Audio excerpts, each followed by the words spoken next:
we'd known each other for less than 48 hours and this dude is proposing to me.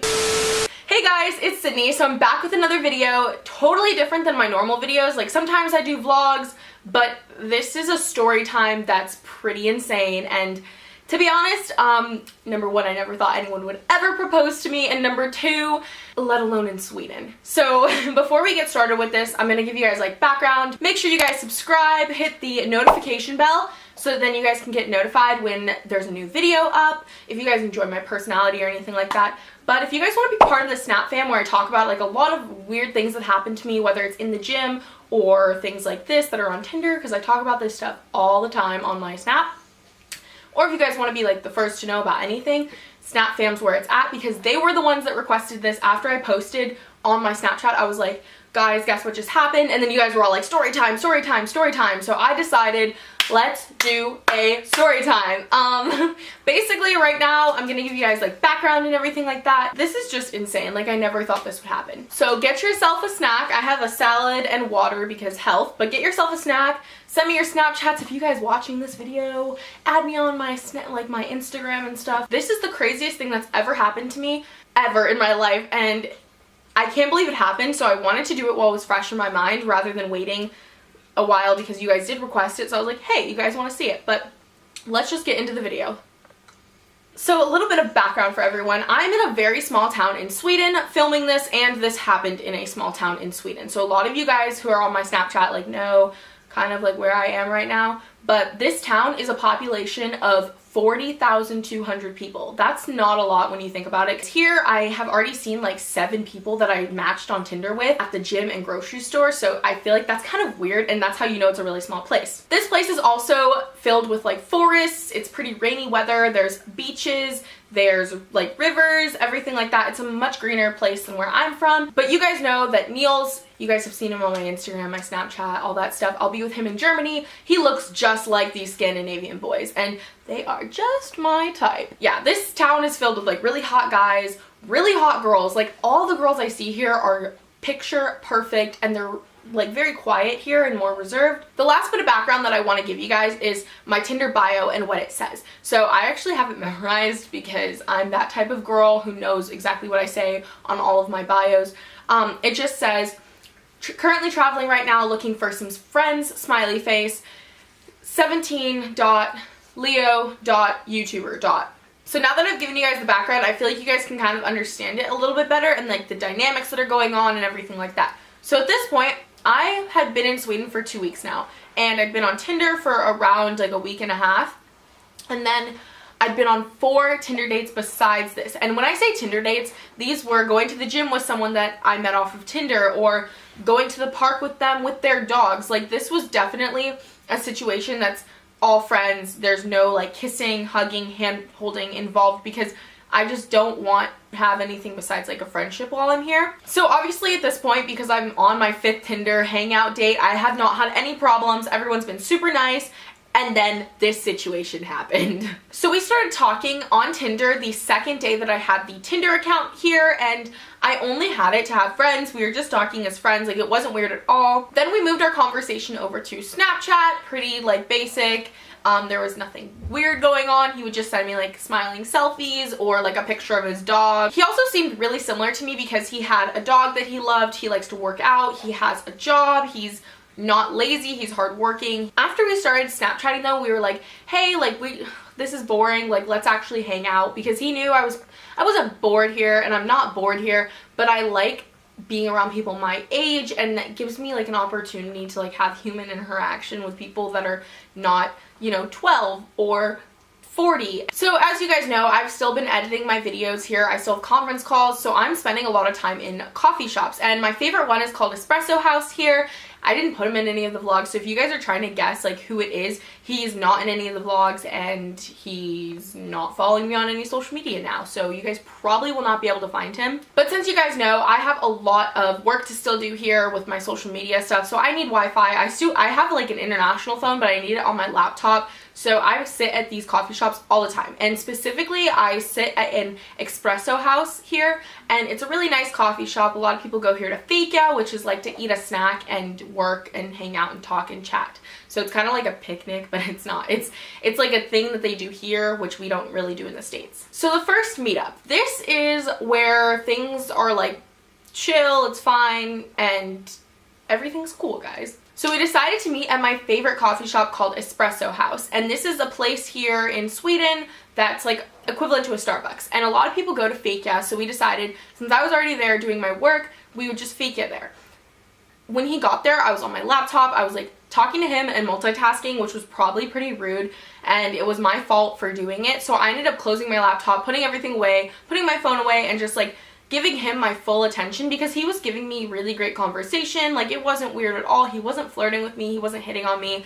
And then he was like, well, the weather's really nice, like, let's go outside. But I put everything away, we went outside, and we decided to like enjoy the town. He like, you know, showed me around places. I've been here a decent amount of times, but things change, so it's kind of cool to like go with someone who's like a local. So on this particular day, it was actually really hot, really sunny, and really nice. When I say that, normally here it's like raining and stuff, and in my vlogs you guys will see a lot of the days it's like sprinkling, but on this day it was hot, it was nice, and it was like perfect weather to go to the park. So when you're around someone and you meet them for the first time, there's usually a couple things that stand out to you that you notice about someone.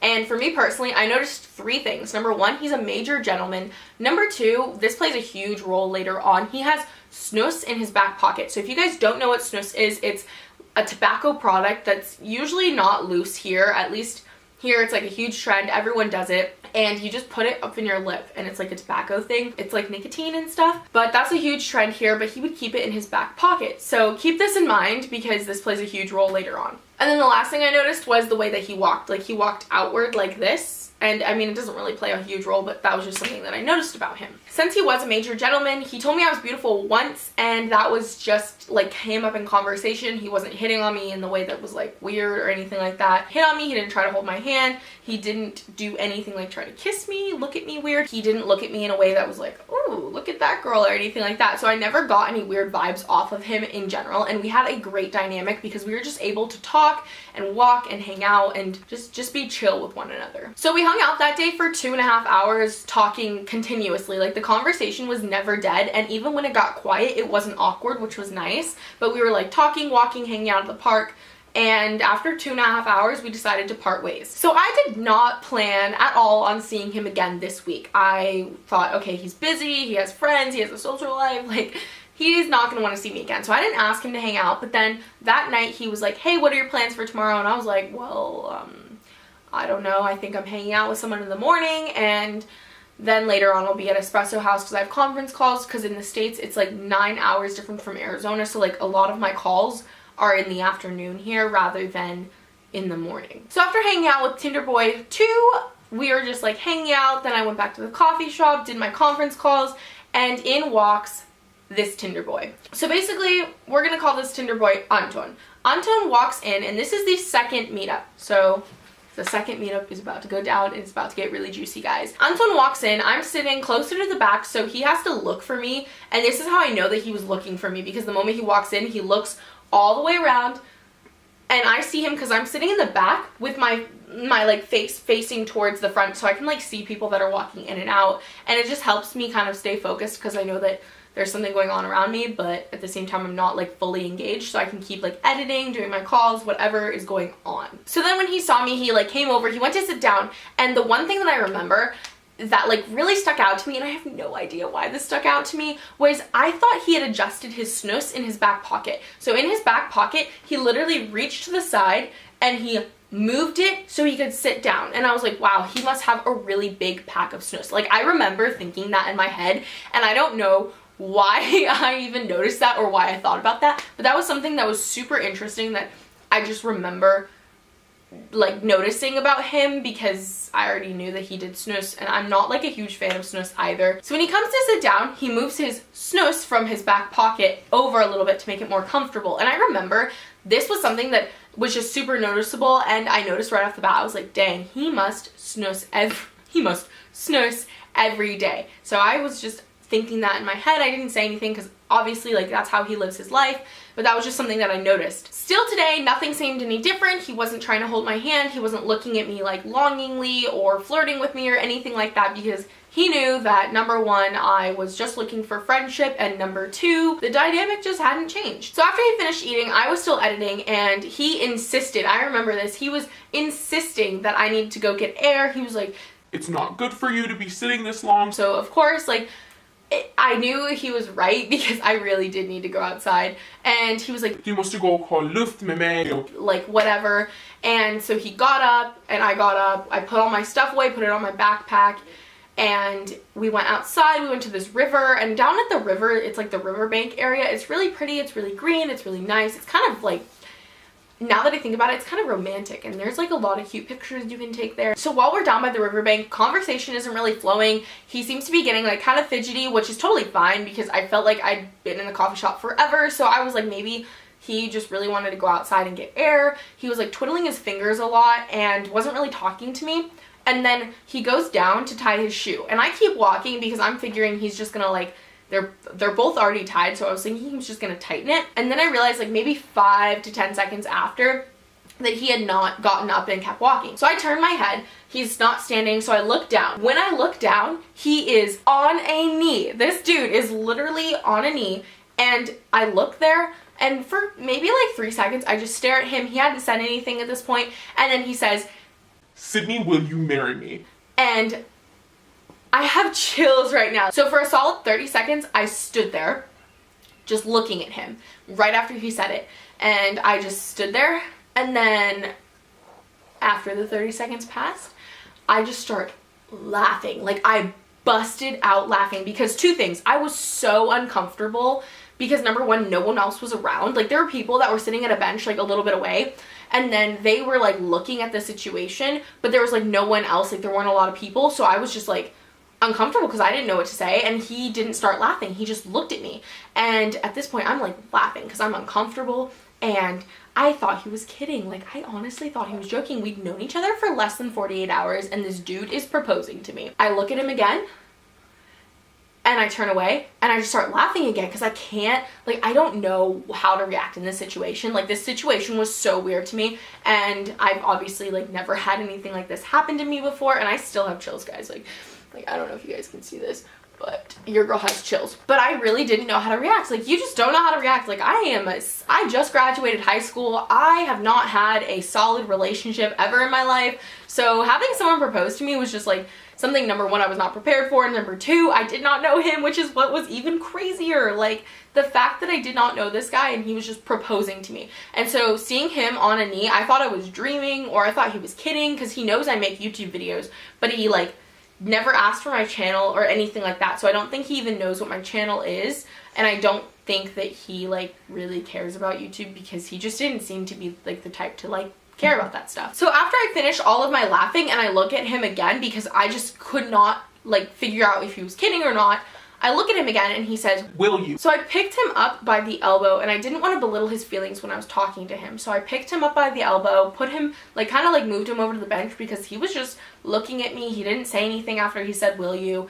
And I, like, looked him in the eye, and I had this conversation basically talking to myself, because he didn't reply back once. And I just give him a hug, because I didn't really know how to deal with the situation, because number one, you don't ever think you're gonna get proposed to, and number two, at this point, like, I felt really bad for him, because I don't like rejecting people in general. Like, it just makes me feel bad, because everyone's a nice person, and even if they're mean to you, like, you know that everyone has a soul, they have a being, they have a heart, and everyone has emotions. And as we were walking back to the coffee shop, it's like cobblestone streets, and he just looks at me and he says, "I'll take that as a no." It kind of made me really sad, because I felt really bad for him. He seemed really crushed. I, like, looked at him, and he was like, "I was just wanting real love." And when I hear real love, like, I think someone that you can laugh with, you can connect with, you can, you know, have chemistry with. And with him, I didn't feel any of that, and we were just friends, so I was really confused on how he thought that was real love. But maybe it was to him. Maybe he'd never experienced what real love is.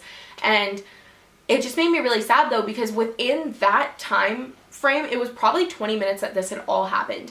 We were walking back, and he was just gonna walk me back to Espresso House. So about 2 hours later, I get back from Espresso House and go to my place. I get back, I check my Tinder account because, you know, I wanted to see like if he had maybe messaged me on there or if he had like Snapchatted me. I look him up on my Snapchat and it says pending on his user, so I'm guessing he either unadded me or blocked me.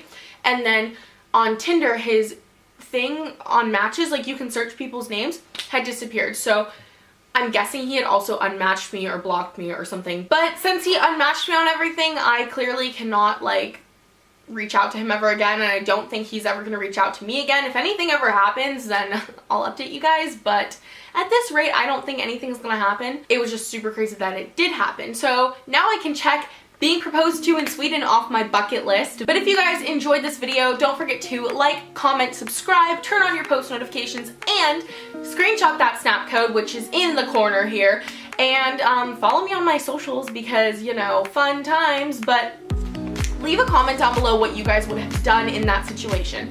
Personally, for me, I feel like I held it together pretty well, and I think I handled the situation itself really well as well. But maybe there's things I could have done differently. If you guys have any advice for me, leave it down below. And also, I am probably going to be deleting Tinder now because of this. I did have Tinder because I wanted to make friends while traveling, but at this rate, I really think I could make friends better with the cows and the chickens. I don't want another situation like this to happen. It's the ratio though, because I hung out with 4 awesome people, and then there's obviously like that one person that's a little bit off their rocker that's on Tinder. But that's all for this video. If you guys enjoyed, don't forget to like, comment, subscribe, and turn on the post notifications. I will see you guys in my next video, and I hope that you guys enjoy my travel vlogs, everything that's going on my channel right now. And yeah, so I'll talk to you guys in my next video. Bye.